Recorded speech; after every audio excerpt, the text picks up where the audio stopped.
WhatsApp guys, this is me Lovejeet Arora. स्वागत है आप सभी का आज की इस क्लास के अंदर। तो यस, डेटा फ्रेम के साथ में हम एट्रीब्यूट्स को करने वाले हैं। बीती हुई क्लासेस में आपको सीरीज के साथ भी करा चुकी हूँ इसको, एंड 5 से 10 मिनट की क्लास में हम लोग जल्दी जल्दी से देखने वाले हैं एट्रीब्यूट्स किसके साथ, डेटा फ्रेम के साथ में। अब एट्रीब्यूट्स में ध्यान देने योग्य बात ये है कि ये क्वेश्चन इंपॉर्टेंट है, महा इंपॉर्टेंट है, अवश्य आने वाले टॉपिक्स के अंदर से एक है। तो इसमें क्या होता है कि एमसीक्यूज के अंदर आता है, तो बेसिकली आपको एक कंफ्यूजन क्रिएट करने की कोशिश की जाती है एमसीक्यूज के अंदर कि एट्रीब्यूट्स में ये पैरेंथेसिस लगा देते हैं, जो कि नहीं लगता है। ठीक है, तो एग्जाम का प्रेशर समझ सकते हैं बहुत ज्यादा होता है, तो जहां हमारे 100 मार्क्स आने होते हैं ना, वहां हम 99 पे ऐसी ही छोटी छोटी गलतियों से अटक जाते हैं। क्योंकि मैं बार बार याद दिला रही हूँ ना। ओके, सो अब एट्रीब्यूट्स की तरफ बढ़ते हैं और कहता है कि इंडेक्स एट्रीब्यूट्स। नाम क्या कहता है? नाम ये कहता है कि भाई इंडेक्स मतलब इंडेक्स बताने वाला है, बिल्कुल इंडेक्स बताने वाला है। तो क्या होगा, इंडेक्स से हमें इंडेक्स पता चलेगा। तो एक डेटा फ्रेम ले लेते हैं, एक एक करके सारी चीजों कर। Suppose this is your data frame and मैंने कौन सा एट्रीब्यूट यूज करना था? इंडेक्स। तो इंडेक्स से मुझे क्या पता चलेगा? मैम बिल्कुल मुझे इंडेक्सेस पता चल जाएंगे। अभी इंडेक्स हमने यहाँ पर मैनुअली नहीं दे रखे हैं, तो आपके पास बाय डिफॉल्ट जो इंडेक्सेस है वो ऐसे ही आएंगे। अब एक काम करते हैं कि यहाँ पर मैं इंडेक्स एट्रीब्यूट से कुछ अपनी मनमर्जी से अगर इंडेक्सेस दे देती हूँ तो कोई बड़ी बात नहीं है, यही इंडेक्सेस आएंगे जो मैंने यहाँ पर दे रखे हैं। Right, okay. सो अब अगले एट्रीब्यूट की तरफ बढ़ते हैं। अगला एट्रीब्यूट सेज व्हाट कॉलम्स। ये बहुत इंपॉर्टेंट है, एग्जाम में पूछे जाने वाले उन क्वेश्चन में से है जो कि पूछा जाता है। ओके, सो कॉलम्स से क्या पता चलेगा? कॉलम्स आपके पास डिस्प्ले हो जाएंगे। So it will be coming like this, columns is an attribute, it's not a function. So इसके आगे पैरेंथेसिस लगा होगा तो वो जानलेवा है अगर आपने उसके ऊपर क्लिक कर दिया। अब एक्सेस देखो, एक्सेस से आपको कॉलम्स एंड रोज दोनों पता चल रहा है। एक्सेस नहीं है ये, एक्सेस।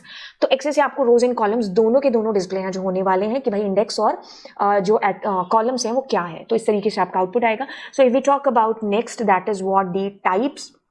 डेटा टाइप्स हमें है जो पता चलने वाला है, तो ये कॉलम वाइज बता देगा कि नेम में सारे कितने, मतलब जो भी डेटा टाइप है that is what object, marks में ये है, क्लास में ये है। क्योंकि जो आपका डेटा फ्रेम है दैट इज हेट्रोजीनियस, तो इसमें हर कॉलम का अपना एक अलग जो है डेटा टाइप होगा, क्योंकि हर कॉलम अपने आप में एक सीरीज है, तो सीरीज से मिलकर के डेटा फ्रेम है ना। तो डेटा फ्रेम इज हेट्रोजीनियस, तो हर कॉलम का अपना ही अलग डेटा टाइप आपको डिस्प्ले होने वाला है यहाँ पर। तो आपने यहाँ पर लिखा साइज। साइज हमेशा हमें इंटीजर में आंसर है जो देता है। अगर हमने इसको सीरीज के केस में किया था तो हमें इसने टोटल नंबर ऑफ रोज बता दी थी। यहाँ पर रोज एंड कॉलम्स है, तो दोनों आपस में मल्टीप्लाई होकर के आपके पास आंसर आएगा।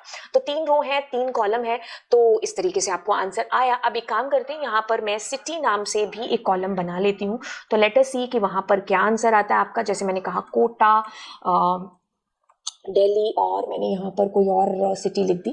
ठीक है, तो अब अगर मैं इसके साथ चलूंगी तो ये मुझे 12 आंसर कर रहा है। कैसे कर रहा है? ये कह रहा है कि रोज मल्टीप्लाई कॉलम्स, देन आपका यहाँ पर आंसर देगा। तो अगर मैं रोज की बात करूं तो टोटल रोज कितनी है? 3, और अगर कॉलम्स की बात करूं तो 4। तो इसीलिए आपके पास आंसर इज कमिंग 12। तो ये हुआ किससे? साइज से। बट अगर यहीं पर हम शेप का आंसर मतलब देखते तो शेप का एक तो आंसर आता किसमें? ट्यूपल के अंदर। तो इसमें आपके पास में आता ऐसे रोज कॉमा कॉलम्स, की टोटल रोज कितनी और टोटल कॉलम्स हैं जो आपके पास कितने। तो साइज में एक तरीके से ये दोनों ही आपस में मल्टीप्लाई होते हैं। ठीक है, तो ये चीज हो गई। शेप भी, वैल्यूज जैसे हमने किया था उसके अंदर सीरीज के अंदर, तो एनडी एरे में आंसर आ रहा था आपके पास में। सेम केस यहाँ पर होगा, but because data frame is 2 dimensional, तो यहाँ answer will B 2 dimensional array के अंदर आएगा। अब एम्प्टी क्या है? बहुत ईजी है, ये आपको यही बताएगा कि अगर आपका डेटा फ्रेम पूरे तरीके से खाली है then and then only it's saying कि true, otherwise your answer will be false. अब एंडिम का जब आप यूज कर रहे थे तो एंडिम में सीरीज के केस में 1 आंसर था और इसके केस में आपके पास 2 आएगा बिकॉज इट्स 2 डायमेंशनल। ओके, तो नेक्स्ट आपके पास में कौन सा है? टी। टी क्या करता है? ट्रांसपोज कर देता है। तो टी मतलब ट्रांसपोज, रोज को कॉलम्स, कॉलम्स को रोज बना देता है।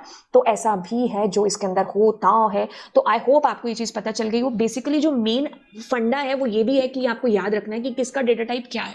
ठीक है, तो वैसे नाम की तरह ही काम है जो इसके अंदर होता है। इंडेक्स आपको सारे इंडेक्स बताएगा, कॉलम्स आपको सारे कॉलम्स बता देगा, एक्सेस में रोज एंड कॉलम सारे आपको डिस्प्ले हो जाएंगे। डेटा डी टाइप्स के अंदर सारे के सारे जितने भी एट्रीब्यूट्स हैं, कॉलम्स हैं, उनके अलग अलग डेटा टाइप्स आपको डिस्प्ले होंगे। साइज में साइज आपको पता चलेगा, रोज मल्टीप्लाई कॉलम्स, मतलब ये दोनों आपस में जो शेप में आता है, शेप में answer is coming in tuple, तो वही साइज में मल्टीप्लाई होकर के दिखेगा। वैल्यूज में 2 डायमेंशनल एरे में आपके पास आंसर आया। देन एंडिम का आंसर 2 है हमेशा, क्योंकि you are working with data frame. Data frame means rows and columns, तो यहाँ 2 डायमेंशन होती है, that's why answer always 2। Empty में हमेशा ही फॉल्स आएगा अगर आपके डेटा फ्रेम में कुछ ना कुछ है, कोई फर्क नहीं पड़ता जीरो है या नैन है, समथिंग शुड बी देयर। अगर नहीं है, मतलब हमें ये केस चेक करना है कि आपका डेटा फ्रेम कहीं खाली तो नहीं है, तभी इसी केस में ट्रू आंसर करेगा। टी का मतलब है ट्रांसपोज करना, रोज को कॉलम्स एंड कॉलम्स को रोज बनाना, दैट्स इट। इतनी सी बात, हो गई रात, चलिए चलते हैं अब और मिलते हैं आपको अगली क्लास के अंदर। कुछ और चीज़ें आपको छोटी सी टाइम में बड़ी सी चीज़ देखनी हो तो नीचे कॉमेंट सेक्शन में बताइएगा। And subscribe my channel, share करो दोस्तों के साथ में। बाय।